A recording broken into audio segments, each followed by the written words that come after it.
Welcome to the Solid Verbal. And now, Dan and Ty.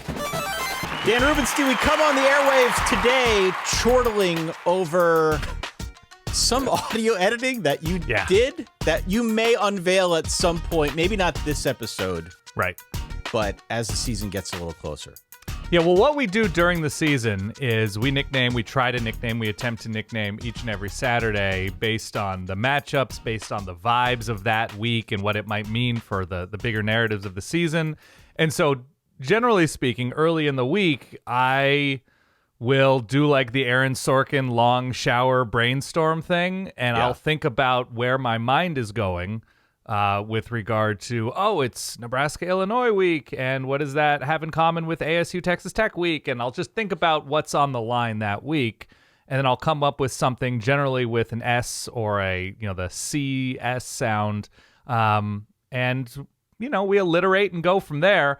And I just thought of something that made me laugh today, and I immediately went down to the Very Silly Audio Lab and made it. And I don't know when we'll use it. I think we're going to use it going into week one. Honestly, I don't want to hold on to it. We could. No, there's no reason to keep an ace like that up your sleeve. By the way, I'm ready, willing, and able to fully cede control of the Saturday naming over to you. Oh, that's it?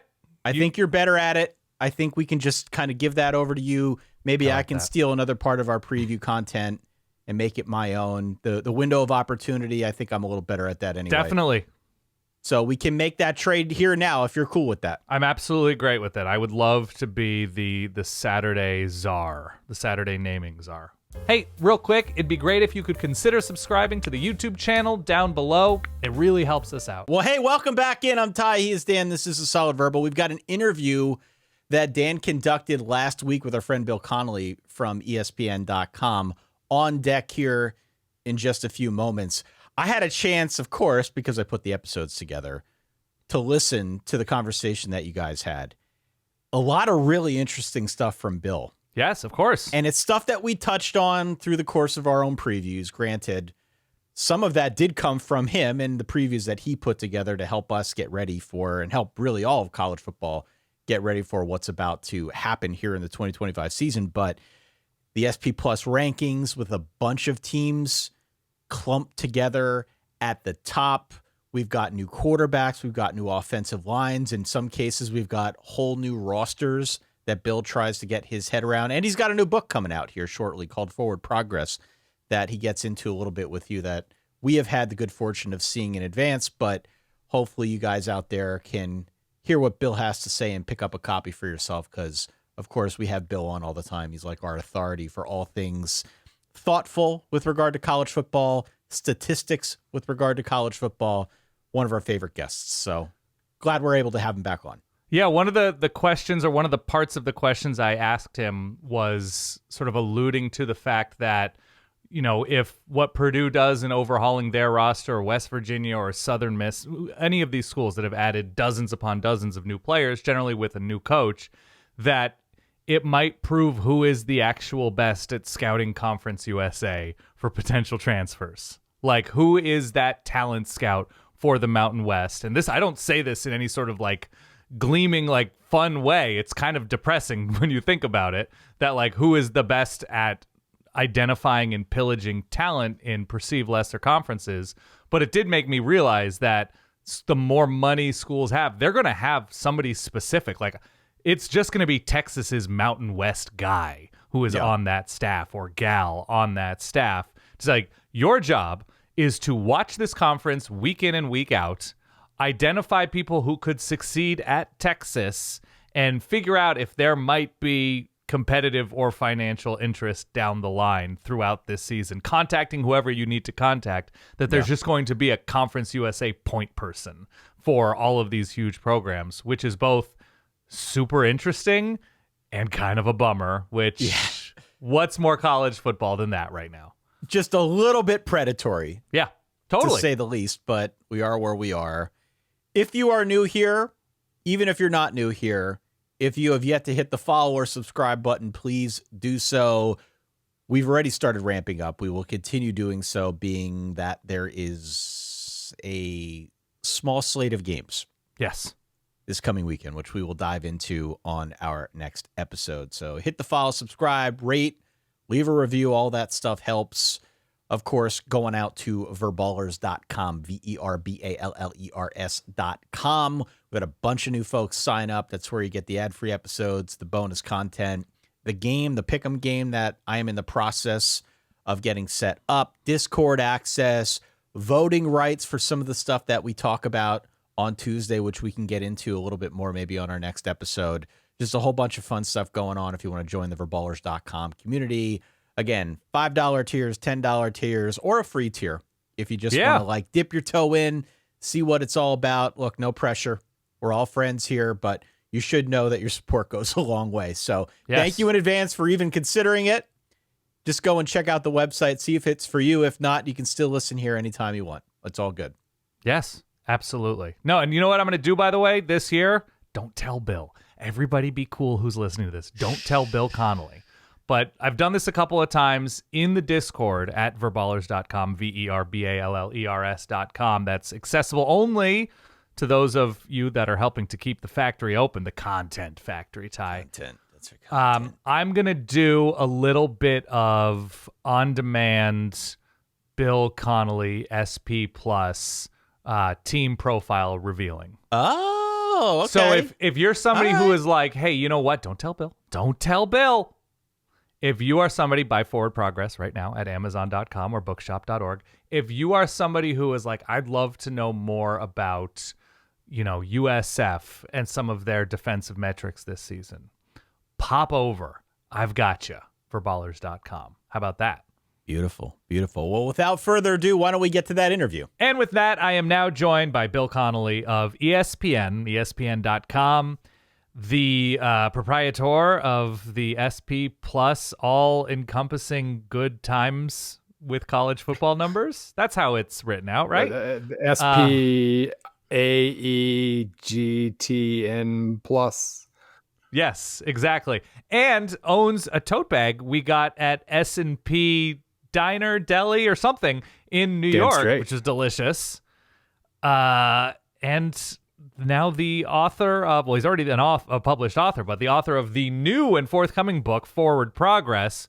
Release date, remind me. Tell people where to buy it, remind me, so that you get the most dollars. September 2nd. I'm sure if, buying from Amazon doesn't guarantee the most dollars, but it also guarantees the most exposure, because That's entire true. Way you sell a book in 2025 is rig the Amazon algorithm by going on podcasts. So I'm doing my part. So buy 2 copies, one on Amazon and one on wherever Bill says. Bookshop.org is good too. Apparently, if you pre-order on Bookshop, it might just come. People have already just been getting their books. So, release dates are just kind of theoretical, and that's fine. I'm good. Gets people hyped for the season. Okay, so we are, I don't know, I'm looking at the date here, about 8 days as we record this ahead of week 0, so a couple weeks ahead of week 1. What is front of mind right now? Well, it can be emotional.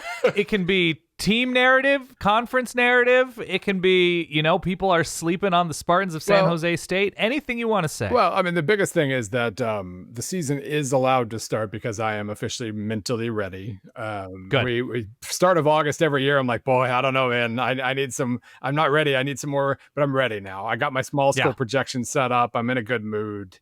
Everything's ready. So I am allowing the season to start in Dublin on in just a few days. So yeah, that's the main thing. If we're getting specific, 2 things I've all my little preseason writing material of late, like 2 things have stood out pretty consistently. Number one, like even I tamped down the top ratings in SP Plus even further, just playing with playing with how things should have worked in previous seasons, looking at early spreads, things like that.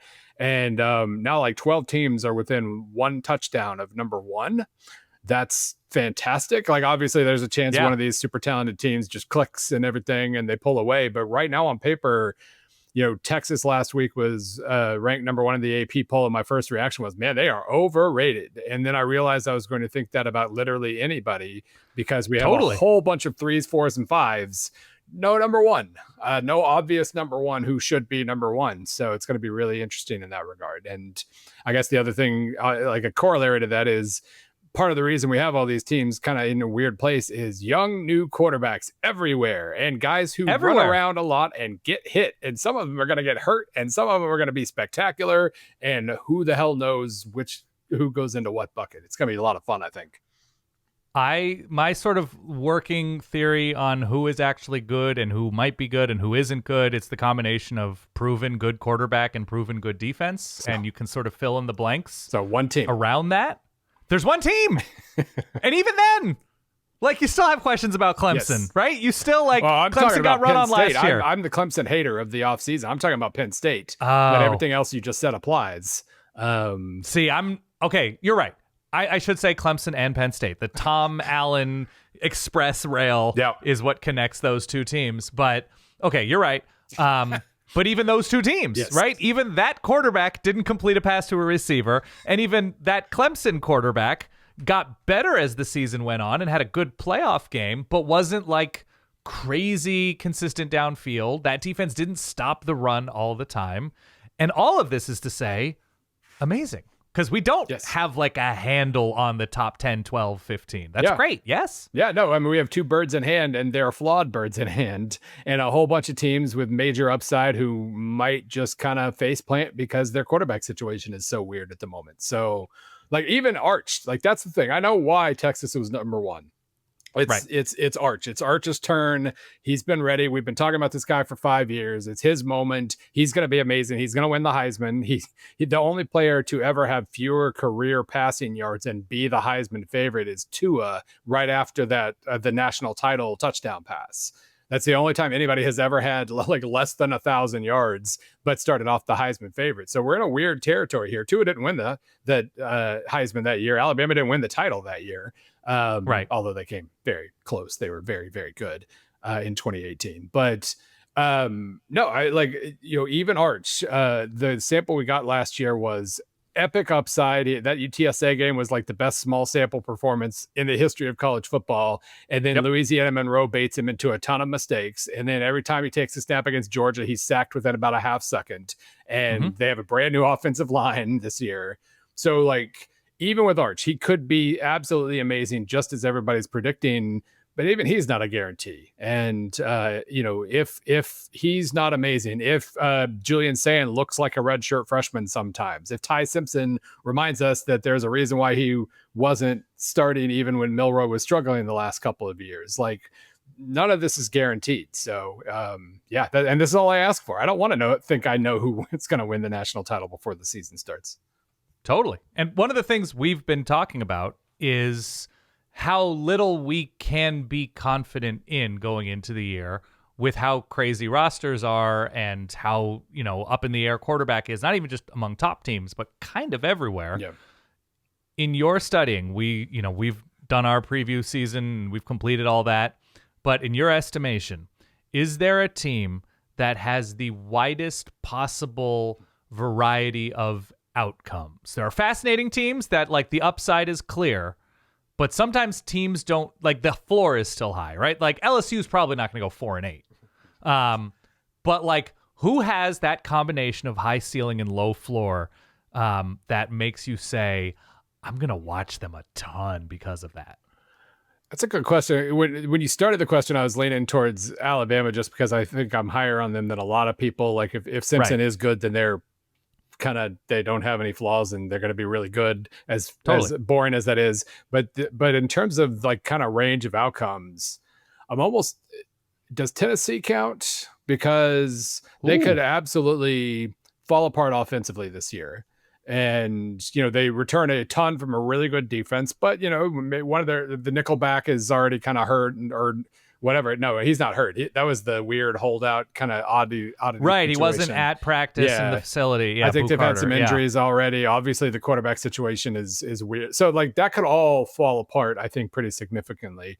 Also, they made the playoff last year because their defense was spectacular, and even though their offense was mediocre, so the quarterback change might not matter at all. Right. They might actually in Aguilar have a guy who can throw a pass within 3 seconds, and maybe that actually kind of opens things back up. Maybe the defense is great again because they really do return a lot. So I can really talk myself into just about anything with Tennessee. 4-8, obviously, if we're talking about that kind of range, that's probably pushing it, but I can still see very clearly with Tennessee and really Ole Miss, maybe South Carolina, a lot of teams in that kind of that were ranking in the teens for the most part from the SEC. Any of those teams could be top 10 or 6-6. So that makes that a really, really interesting thing to follow, I think. One of the things that you talked about, which makes it even harder for people like us, specifically you, to evaluate is because you're going on returning production, you're going on hard data, you're going on recruiting rankings and portal rankings. Teams like Purdue and West Virginia bring in a combined like 127 new players. Yeah. When we get to those types of numbers, the conversation then gets to who is best at evaluating Big Ten third string players? Right. Who is best at evaluating Conference USA players with upside? And one, that's a worthwhile question in 2025. Yeah. Like, who can find those guys with, the most frequency, the highest frequency? And two, between those two schools, because they both have good coaches, who are you banking on to have the more intriguing 2025? Well, I guess Purdue's the easy answer just because the bar there is a lot lower. Like, they were terrible last year, worse than a Big Ten team should ever be. And so, they're almost guaranteed to improve. Plus, they got Barry Odom, who kind of did exactly this thing 2 years ago and immediately created something pretty good at UNLV. So obviously the competition level's higher here as well. So I'm not going to pretend they're going to go 9-3 or something. But I do think he seems to be a guy who, well, I was going to say he tends to blah, blah, blah. He's done it once, but he did it really well at UNLV. And now he comes into a similar kind of super downtrodden situation. He gets a couple quarterbacks and a bunch of new receivers and a absolute truckload of linemen. And just the defense could start 11 new guys for the most part, or will start 11 new guys maybe. So like that they could be anything. A team like Purdue and Southern Miss, actually, like they're they're almost certainly projected too low, because even though they're projected to improve a lot, you're only going to be guaranteed to improve so much, and they were horrific last year. So they're almost certainly underrated in SP plus. West Virginia is an interesting one though, because on paper, like, there's almost nothing returns, and the defense wasn't, like, kind of fell apart already last year, and it could be 22 new starters and all that. And I like, it feels like that's a situation where things could go very awry, but also I love the running backs he signed. And if Rich Rodriguez has good running backs, that's true. Like, quarterback, I don't know. Don't know what they have there or what they'll need there. We got a bunch of new receivers too, but he got Jalen Knighton from SMU, kind of I'm assuming pretty low risk, low cost kind of deal after he missed like most or all of last season. Right. And then 3 small school 1,000-yard rushers. All of them averaged at least 6.5 yards per carry. The Ferris State kid, Cannon Katzer, averaged 8.5 yards per carry. Like, it just feels like if Rich Rodriguez has 7 awesome running backs and a competent quarterback, they're going to score points. They're going to beat somebody they shouldn't. They'll be super fun. So they're obviously a candidate for 16th in the Big 12, but I do think they could have some moments, and if the offense clicks just right, they could, do some pretty good things. And by the way, to be fair to Rich Rod and quarterback, he exclusively wins a ton of games with non-NFL quarterbacks.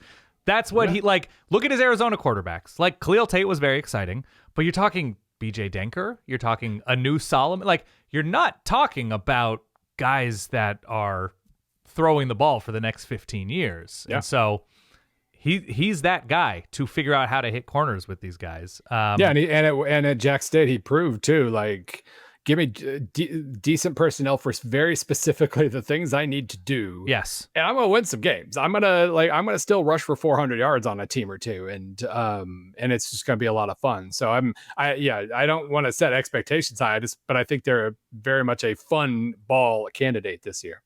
So the name of the game with the portal, for the most part, other than teams like Purdue and West Virginia and Southern Miss, is, all right, we need to address this situation in our back seven. We need to address finding offensive skill guys. And so we are going to bring in, 15 guys on offense to help give us some pop or an opportunity to score more points. And sometimes that works out, sometimes that doesn't. If you're looking around the landscape at a team that very much struggled on one side of the ball last year, that seems to be aggressive in addressing it, either by being just healthier than where they were on that side of the ball than they were last year, or bringing in talent via the portal, or, a particularly intriguing recruiting class, whatever, a new coordinator. Yeah. Is there a team that you feel like can make a particularly dramatic leap on a single side of the ball? This is a letdown of an answer because it's obvious, I think, but Oklahoma is clearly probably the start of the list. That was worst offense they've had in the 21st century last year.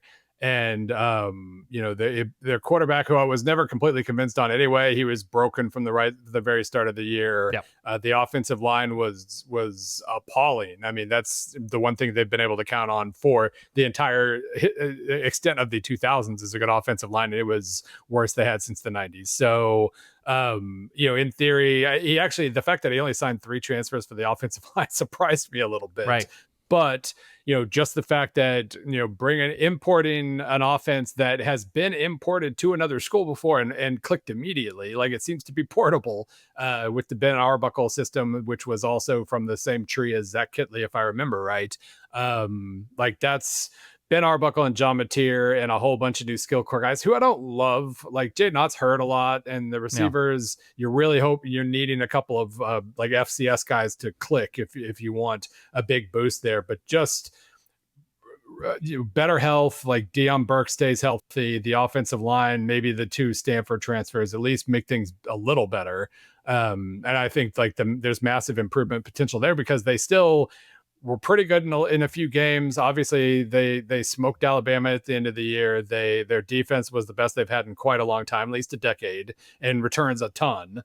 So it feels like that's a top 15 defense. And if you can just get to a top 40 offense, their schedule's absurd. They're not going to go better than 8-4 no matter what, but they'll be a lot better and they'll beat a couple of really, really good teams to get to 8-4, and they'll feel good about things. Is offensive line, do you feel, everybody's trying to plug and play on the offensive line, and there's only so many talented guys that can sort of come together in a 5-man unit to go around.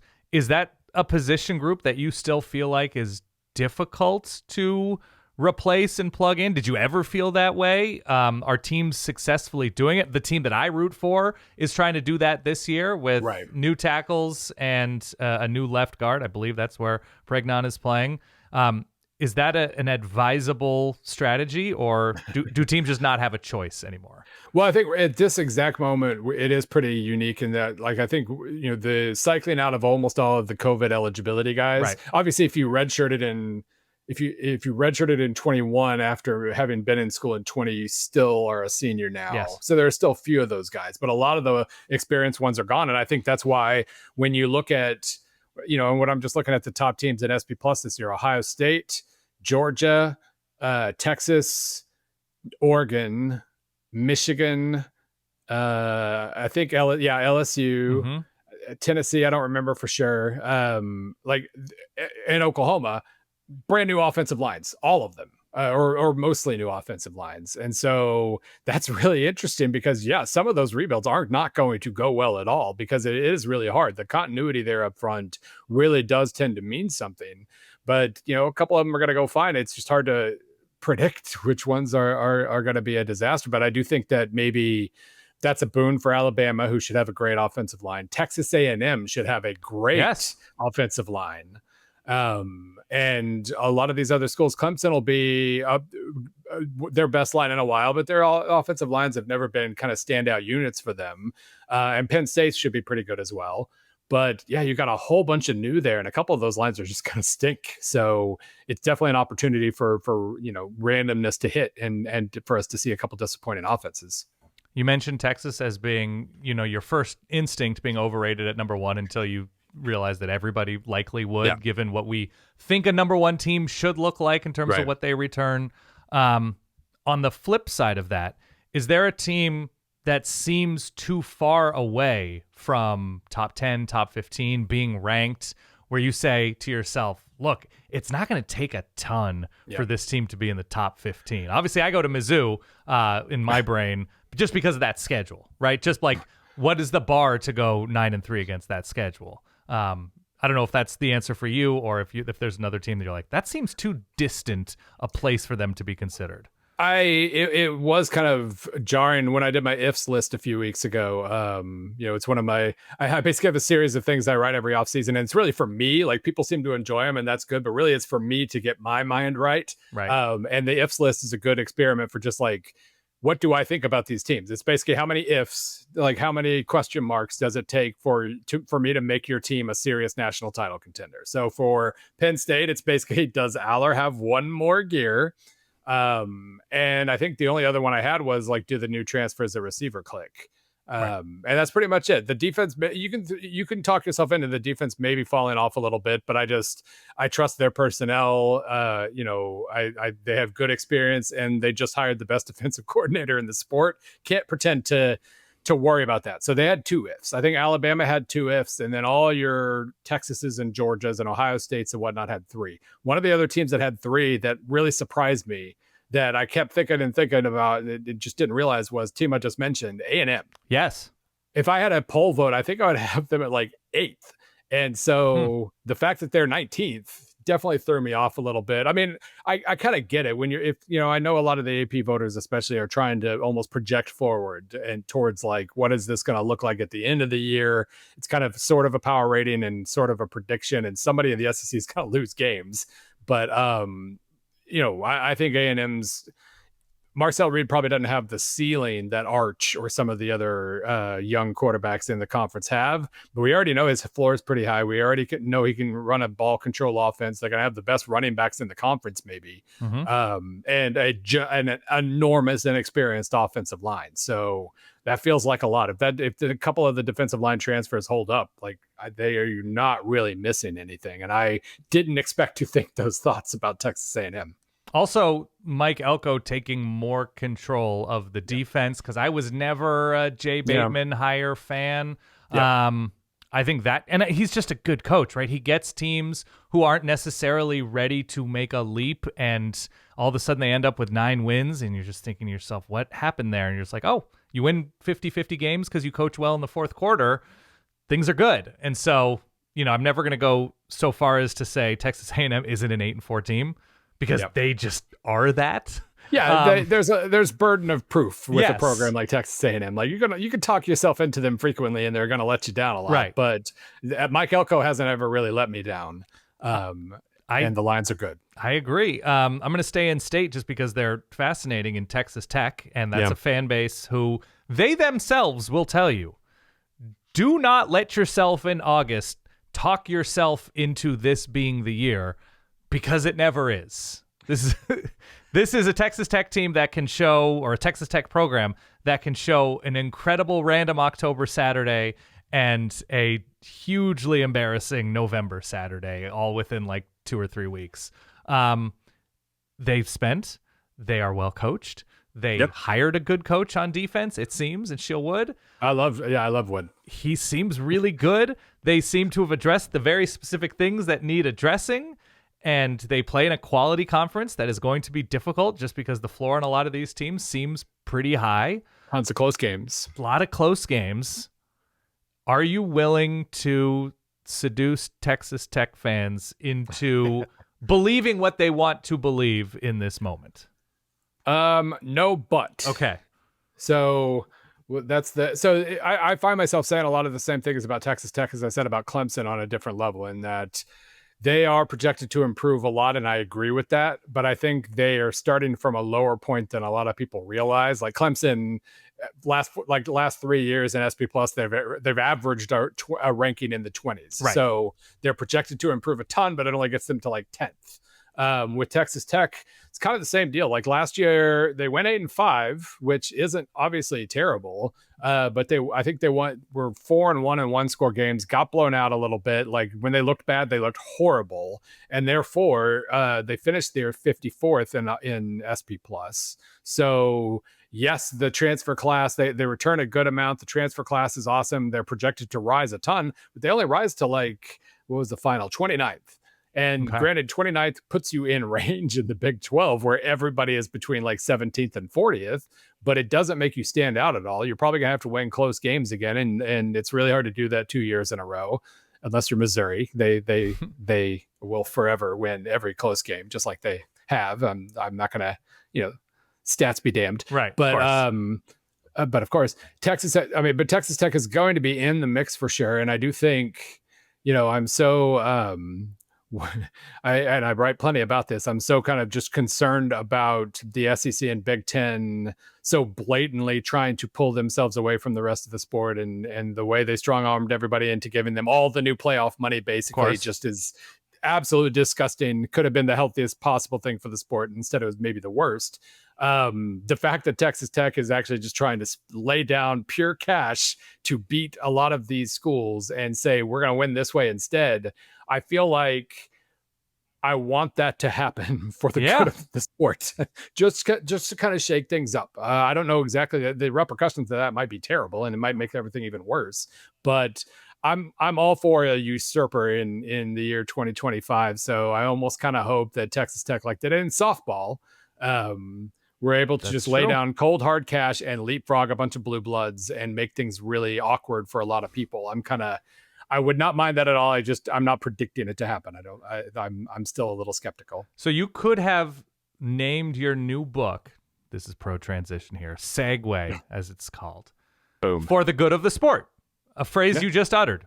For the good of the sport. Maybe that title exists. I don't know. The name of the book is Forward Progress. Apparently Forward Progress exists as like a football themed romance novel. Oh. So like if you Google like Forward Progress book, you're going to get mine, and you're going to get like a 6-pack rippling chest, shirt open. Those are one and the same. Kind of cover as well. One and the same. I'll sign, if you see me anywhere, I'll sign either one for the record. I think one, you should be on tour together. Some sort of book signing tour. Yeah. The most digitally and real life erotic football tales that can be combined. Okay, so you write this book. What is the inspiration for the book that just goes through why we're here, how we got here, the how, the why, the when, the who, and where you think this can go if certain boxes are checked? So what made you wake up at 2:44 a.m. in the middle of one night and be like, all right, this is what I'm doing? I think it was December 23. Is when, the process for this started. Well, I think basically, I said earlier that I kind of write things for myself sometimes and hope that other people like them. I started to realize as that really kind of gross last round of conference realignment was unfolding and everything was happening, I started to realize that I was just kind of reacting to stuff. I didn't have a vision I like having a vision for where things should go, even though that vision is probably not going to be fulfilled. Right. I like being able to say, well, this is what should happen. And instead, so much was changing so quickly, some good, a lot bad, that I just kind of started to realize I needed to kind of arrange my own thoughts. Mm-hmm. And so, the fact that there seemed to be a lane open for it, basically, as you were suggesting, how do we get here? Where are we going? Kind of situation. I said, okay, well, let's write that book. And the inspiration of the intro chapter kind of came to me immediately, where, I figured this thing would be put out in 2025, 20th anniversary of USC Texas. Think about how vivid a lot of us remember that game and how massive an occasion that was in college football. And then think about everything that has changed since that point. Whether it's the conferences, whether it's, Reggie Bush's situation he wouldn't have had to give it back his Heisman in 2025. Just all the different things that have changed. And that became kind of a focal point for the first chapter. Let's rewatch this game, talk about how amazing it was, talk about Keith Jackson and all the kind of the nostalgia things there. And then just one by one work through as you know, Texas would have won the SEC and USC would have won the Big Ten, and you know, they would have been legally millionaires, a lot of these guys, and almost no transfers on either team. The only starter who was a transfer was a JUCO transfer for offensive lineman for USC. Most of the USC players were from California. Most of the Texas players were from Texas. Like, just it really was. It was kind of the start of the modern era. It was in HD. We remember so much of it, and also it was kind of the end of an old era, whereas everything's changed since then. So that was a really nice starting point. I thought there are chapters about realignment, chapters about history of arguing about a playoff and why there's no commissioner, and how we got to the point of paying players, although the book deadline came the week before the freaking House settlement was actually finalized. So I had to put, I knew not to count on this sport to help me out at all, but I thought we could at least get that box checked. So, and then kind of towards the end, I spin it towards a manifesto of sorts. Like, here's, you know, the things I'm most worried about. Here's what we should or could be doing. And I thought it turned out well. Same. All I have control over is is whether it makes me happy, and it made me happy. For your consideration on any podcast player, search Solid Verbal, find us, and hit follow or subscribe. It's just that easy. So when you find yourself, I'm going to be extremely reductive here, and because this is how I find myself in situations, when you find yourself, you're at, you know, a backyard party, you go out to eat with other people, whatever social situation you find yourself in, and you know, you're with dentists and accountants and horse trainers, whoever, and they find out that you write about college football and a little bit of German soccer for a living. Yeah. Tennis, of course tennis, which is what mostly we text about. Yeah, about 95% of our texts are about Giovanni and Petchy Pericard and someday Ben Shelton. He's got to get that footwork going. Okay. When you're in those social situations and people find out you write about college football for a living, they will ask you a very broad, difficult to answer question in 2 bullet points. What do you do when somebody says, what's the deal with NIL and portal? Is college football just going crazy? Like, how did this happen, and how are they going to fix it? What do you actually say? Just Wild Wild West. Wild Wild West. Just free agency in college football. Yeah. Well, first of all, apparently a lot of the people I end up telling them what I do, they don't pay very close attention. They say, how do you think the Chiefs are going to be this year? Which, you know, I do have opinions on, but it's not, they're not paid opinions. I mean, well, first of all, it's easy enough to agree with whatever premise they're throwing out there, because there's a grain of truth. Totally. So you can immediately start with kind of the compliment sandwich, yes and kind of the deal. But no, I mean, I also try to usually spin things back to, like, if you watch a college football game, you know, it's a college football game. It hasn't changed in ways that you can actually see on the screen just because, you know, the quarterback made $2 million last year. Right. So I was like, as long as that's not a problem, then we could be good. And as long as Missouri's playing who they're supposed to be playing, especially this year, now that they're playing Kansas again. Yeah, I mean, it's a good yes and situation. I do think there are a lot of legitimate concerns. I also think there's a lot of us, anything we don't like that changes, or anything that changes that we don't like, we immediately say college sports, it's you know, gonna kill college football. We're gonna, you know, blah blah blah blah blah blah. Right. Like, nothing's killing this sport. Attendance is good. TV ratings are good. Everything looks fine right now, but there are warning signs. There's a whole chapter in there about how sports do fall off when they thought they were invulnerable and impossibly successful, like NASCAR, like a little bit of college baseball, a little bit of basketball, and or college basketball and baseball, I should say. But you know, it is easy enough. Like, there are plenty of legitimate concerns. I'm not worried about paying players at all, other than the money flow that we've set up just as we start to pay players. That's more of an issue to me. But I understand concerns about the transfer portal and everything, how you have a new roster every year. And if you're winning, that doesn't matter at all. Everything's great. Right. But if you're losing and you don't have a way to identify with anybody on the team, you don't know any of their names, then you're going to probably tune out faster too. So it's easy enough for me to acknowledge the grousing, even though I usually try to spin it in a positive direction too. So what to you is that canary in the coal mine? You know, there are different reasons why those sports, I think one of the sports that has fallen off is, you know, NASCAR, right, had like a hugely successful run, and now it's sort of shrunk a little bit, I believe. I'm not an expert, so maybe I'm wrong. I don't know. But Ryan McGee is an expert, and he said exactly that. So you're good. I knew I was right somewhere in that sentence. canary in the coal mine about college football. We were like, look, college football looks the same. College football is popular. People watch it. People go. People have strong opinions in the way that they've always had strong opinions. But if you were to point to one single thing, we're like, this needs to be addressed because it's leaking right now. There's a hole in the hull, and we need to figure out how to patch it before things get a lot worse.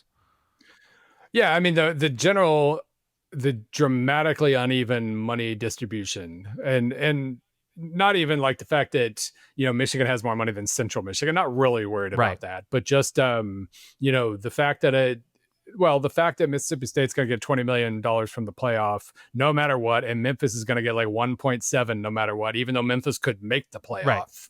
Like that just over time, that's $20 million more or $18 million more every single year over a long period of time. And how does that shape things in a way? Like we've always had inequality in this sport, but it's inequality where every once or twice a decade something you'd have a really stupid crazy season. Like 81 to 84 was all pretty wild. 1990 was wild. 2007 of course was very wild, and the years that followed were pretty crazy too until Alabama really kind of kicked in a little bit. So there were all these periods, and right now, like, I'm really excited about this season because we don't know who, like, among the top 12 teams, who's really legitimately the best and who could be, and we could go see a lot of different chaos events in that regard. But also, Boise State's gonna be like the only top 50 G5 team in the SP Plus rankings, where they were 6th, I think, in 2011. Right. So that's my biggest concern in general, is just, we start to separate. Basically, number one, I guess in the book, I came back a couple times to both App State and East Carolina as one example, and Iowa State as one example. For App State and East Carolina, it was just more about like, Sun Belt's in a good place right now where they're playing the opponents they want to play, and that's good. But also when game day goes to Boone, those are like the coolest moments of a given season. They've been to Tuscaloosa thousands of times. They've been to Columbus thousands of times. They're always going to go to those places. But when they go off to JMU, when they go to North Dakota State, right.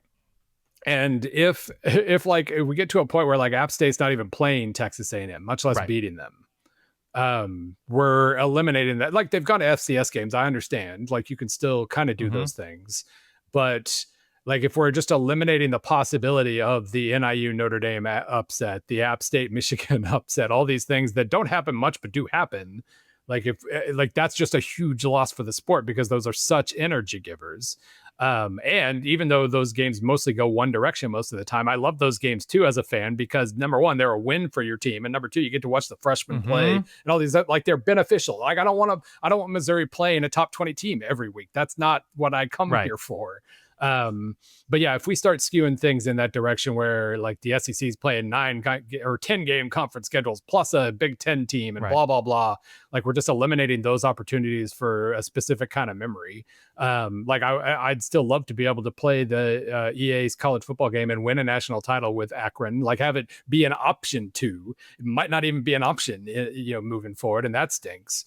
But I think, so that's personally probably my biggest thing. But I think the most canary in a coal mine situation, like, if we start telling the Iowa States of the world, like, they legitimately don't matter, if we get to that point. Now, obviously, Big 12 champion gets into the playoff, like, that's fine. There's still a path there. They don't have to win the playoff.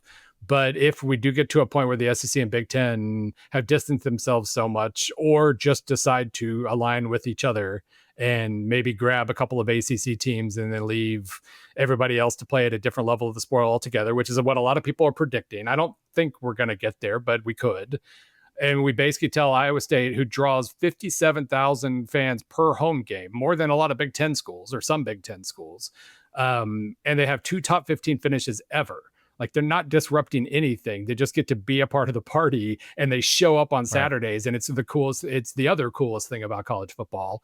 And if we basically tell them, like, don't worry about it, you're not big time football, you don't even get to pretend to be big time football anymore, and some of those 57,000 stop showing up, and if they don't have any connection to Ohio State, Michigan at the end of the year either, then that's fewer people going to games and fewer people watching games on television, and that seems like a pretty bad thing. And fewer people watching ancillary program, fewer people that are introducing college football to their children or to their classrooms, or right. The culture of college football suffers when you eliminate what you and I agree are crucial ties across every single area of this country.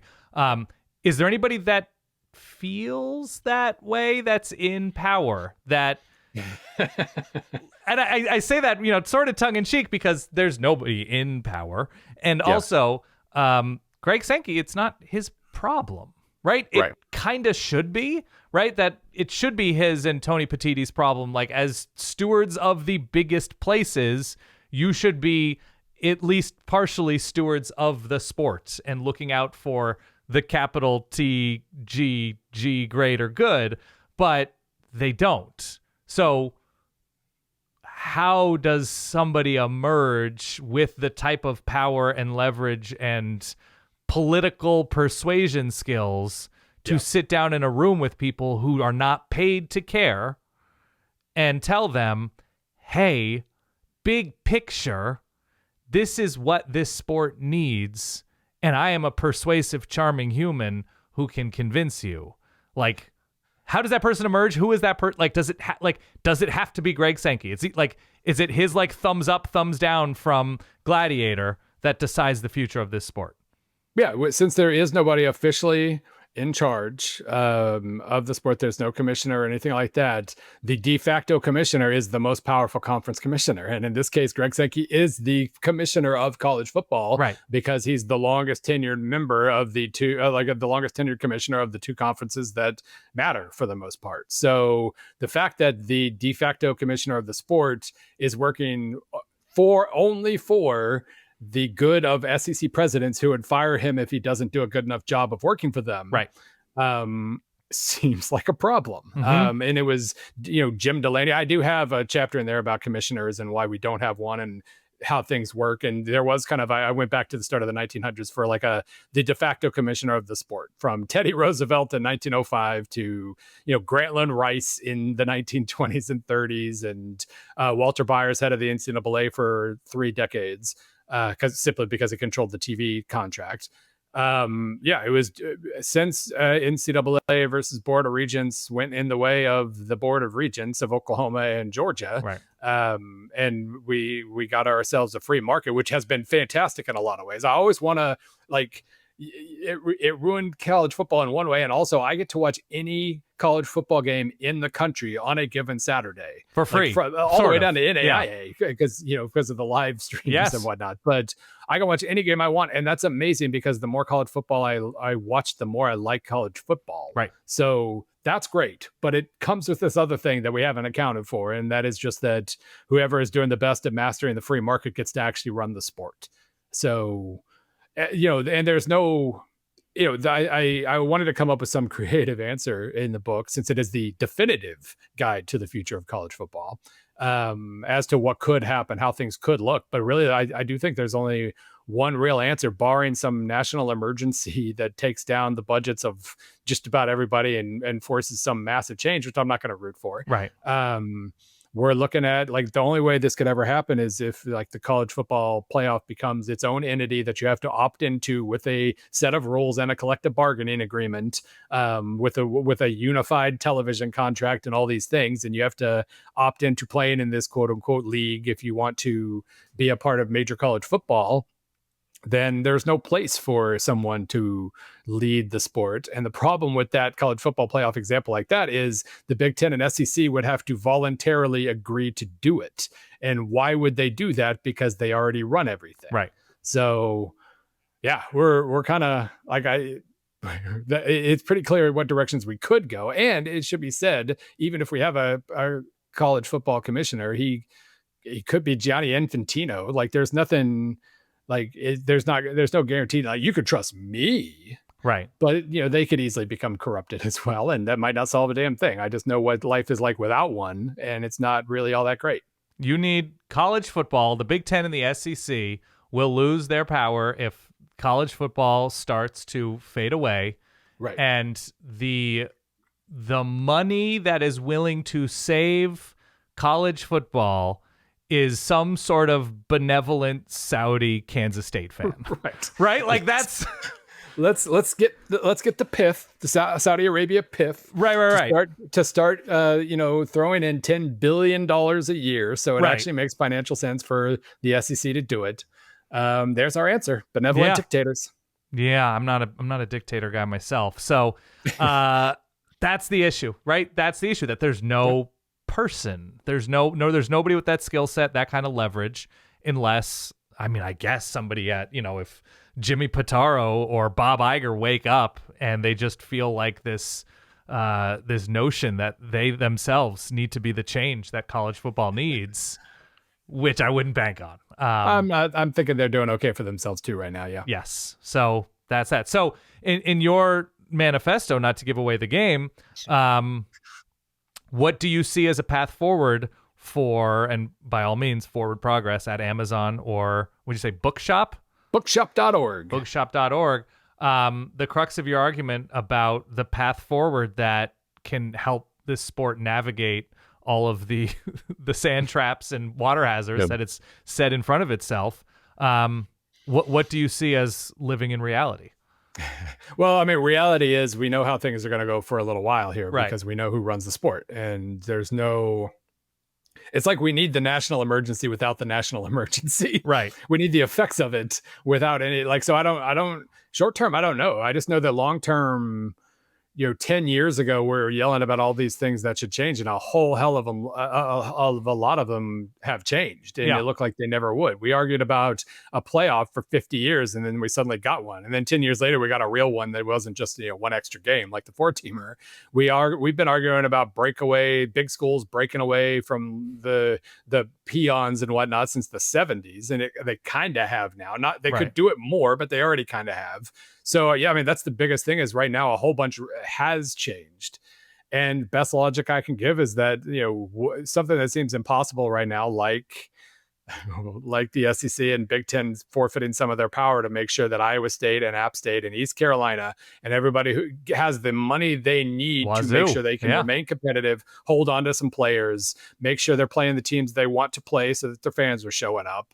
Those are all things that, it's hard to see how exactly that would happen, but we didn't see a lot of what was going to happen. So, just basically keep, it is what it is for right now. And again, the product could be a lot worse. It's still going to be a lot of fun. It's always going to be a lot of fun. But yeah, just keep your eyes open for opportunities for change, and don't necessarily give up on those changes never happening. Was this inevitable? As you see college football paralleling, free market opportunities, like, was the idea of realignment, was the idea of leaning into TV money as streaming was sucking away commercial and ad revenue, like, was this all inevitable, or was there a moment that you look at and be like, man, I think things would have been a lot better if the Longhorn Network never started and failed? And like, is there that moment, or is it just, this is how it works? Well, I mean, we always talk about college football being a reflection of America. And so therefore you've seen America drift towards consolidation and inequality and all that. And so you can say that it was inevitable in that regard. But there are also, all along the way, there are clear bad decisions that were made that brought us closer to whatever the breaking point is then. Because you think about, well, number one, think about all those things we heard, the gossip things we heard after the fact about the Pac-12 falling apart. Yeah. And them having like a $30 million per team deal on the table with it was at least part ESPN. I don't remember. It was ESPN. Yeah, they had that on the table, but some of their school presidents had been convinced that they're actually worth $40 million a year. At least, I think they were like the Utah president. Maybe I apologize if it's wrong. That was what, Utah. It was Utah. He was like, I have spoken to a consultant that has told me we should be asking for 50 as a starting point in the negotiation. Yep. And ESPN said, well, have fun, because we're not paying $50 million a team. Yeah.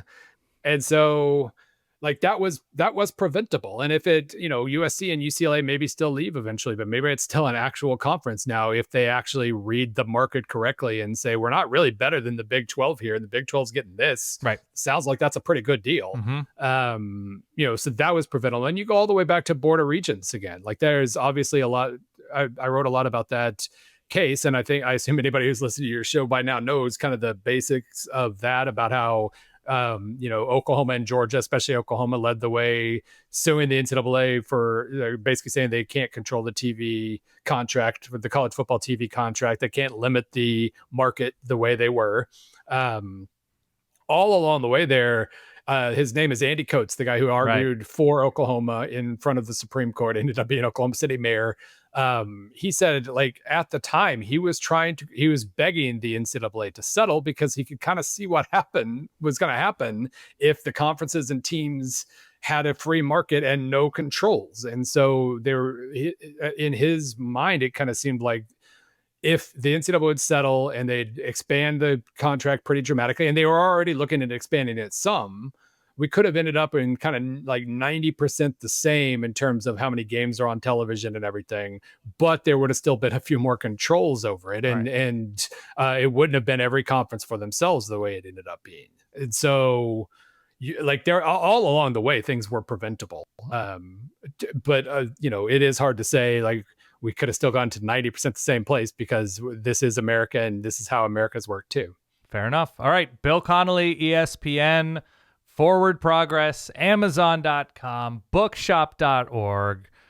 Thank you so much for all of your time. Yeah. Check out Bill's backlog. He's got SP Plus pieces on ESPN.com. He's got conference previews for each conference, not just Power Conference, each conference, and UConn and Notre Dame up on ESPN.com right now. He's thorough and interesting. Bill, thank you so much for your time. Thank you. All right, Dan. Bill Connelly, ESPN.com. Always brings his fastball when he stops by the Solid Verbal. Yes. Again, talk through a bunch of topics with you. I covered a lot of ground. When you said that you were going to have a chance to chat with him, of course I said yes. Rubber stamp that one, cool. Sight unseen. Yeah. But thought maybe that it would be very focused on the book, which it was to some extent. But we got into a whole bunch more here on this episode. And as always, grateful for his time. Yeah, I appreciate of course. it. No, Bill's the best. And yeah, check out his book, of course, Forward Progress. It's great. If you are somebody who just likes to read sitting in bed before you go to sleep, or you want it in the bathroom, or you want it in the bath, or you want it on the road, it's a great, very fast, informative read. So great to have Bill on. And he's just an invaluable resource before, during, and after the season. So nothing but great things to say. And he texts with me about tennis all the time. So that's good. By the way, just to pick up on a loose thread from our intro. Please. And this is something that I think we have referenced before. Aaron Sorkin reportedly takes 6 to 8 showers a day when he's going through writer's block. Yes. To just refresh and, rejigger the wheels in his head. Yeah. That's right. So this is what you need to do in order to make sure that we are naming our Saturdays appropriately. Now, the big question that I had as I'm sitting here listening to the interview, waiting to get to our outro, are you going to name the Week 0 Saturday? Are you going to name it? Because this is a nameless Saturday because it's more of just an appetizer, or... I think Week 0 is a good name, right? That, there's never been a Week 0 before Week 0, if that makes any sense. That, this actually has a set, fun name because it's not a full Saturday. It's nowhere near a full Saturday, but it's like that amuse-bouche. It's that appetizer. And I think it's great. I can't beat Week 0, especially because the game of Week 0 also has a terrific name in Farmageddon. Yes. And it's just a European farm that seems closer than the normal farms in Iowa and Kansas. Too many monikers up in here. We need to keep it simple, stupid right now. We will get to that when we get to Week 1. Which, by the way, a good way to approach it. Yes.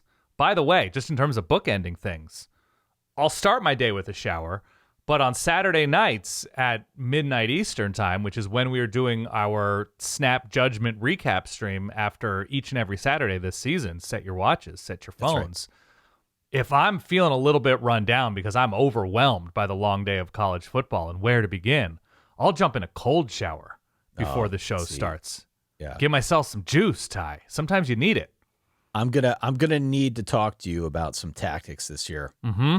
because I was definitely sucking wind down the stretch last season. It took every ounce of me to make it through doing those streams at midnight, especially later in the year.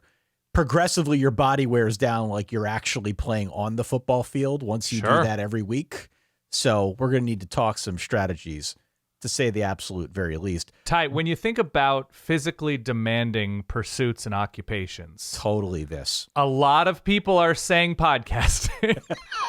A lot of people, just in terms of labor, physical toils. Totally. A lot of people are saying podcasts where you have to stay up a little bit later than usual on Saturday nights.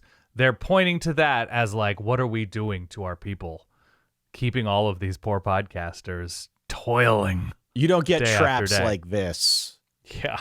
In any other profession. I think that goes without saying. It absolutely does. But yes, we are going to somehow dig deep to make it happen for this incredibly physical and demanding pursuit we've chosen. So look, big thanks again to Bill for stopping on by. Thank you to you for doing that. Of course. In my absence, I'm just thrilled to have Bill on whenever we have the opportunity. As we get now a little bit closer to the season, you're going to start hearing more announcements with respect to the Patreon, the games that we've got going, all sorts of stuff as we build to the season. I think we're at some point going to work on some new merch that we're going to drop in the store. If not in time for week one, at some point thereabout week one, we'll be getting to that as well. So all of that stuff is definitely forthcoming. One thing I did want to drop here at the end of this episode for anybody interested, we are revamping the newsletter this year. Yes. We have had several iterations of this over the years. This year, we're sending out twice a week.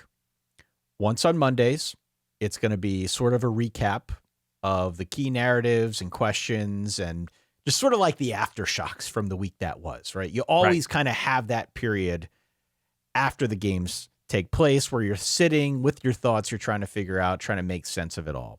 That's going to be on Monday mornings. As we get into Thursday, we're going to look at the questions that we feel need to be answered in advance of or presumably after the weekend of games. The key burning questions that everybody probably cares about, even if they don't know them at the start of the week. So twice a week, you go to quickslants.solidverbal.com. Quick Slants is the name of the newsletter. It is entirely free, and we are bringing on a gentleman by the name of Tyler, who is going to help us write it this year. A lot of the work will be his. Yes, we got a double tie effect going on here. He's, for 4 or 5 years, written his own very successful newsletter called The 3-Point Stance. We're thrilled to bring him aboard our team over here as well to help us with the newsletter. So if, again, you're out there, you're a fan of college football, you're a fan of free stuff, which we offer plentifully here on the Solid Verbal, go and check out the newsletter Quick Slants at quickslants.solidverbal.com. Yes. And we are going to use all of our savings and hire Daniel Day-Lewis for one day to do our YouTube shorts. It's going to change everything, Ty. It will. It will. Well, look, on that note, we've got games to preview on the next episode. We've got week 0 to talk about on the next episode. We've got quarterback battles and injury news and anything else that goes down between now and then on the Thursday episode. The season is finally here. For that guy, Dan, for myself, Ty, we'll talk to y'all in a few. In the meantime, stay solid. Peace.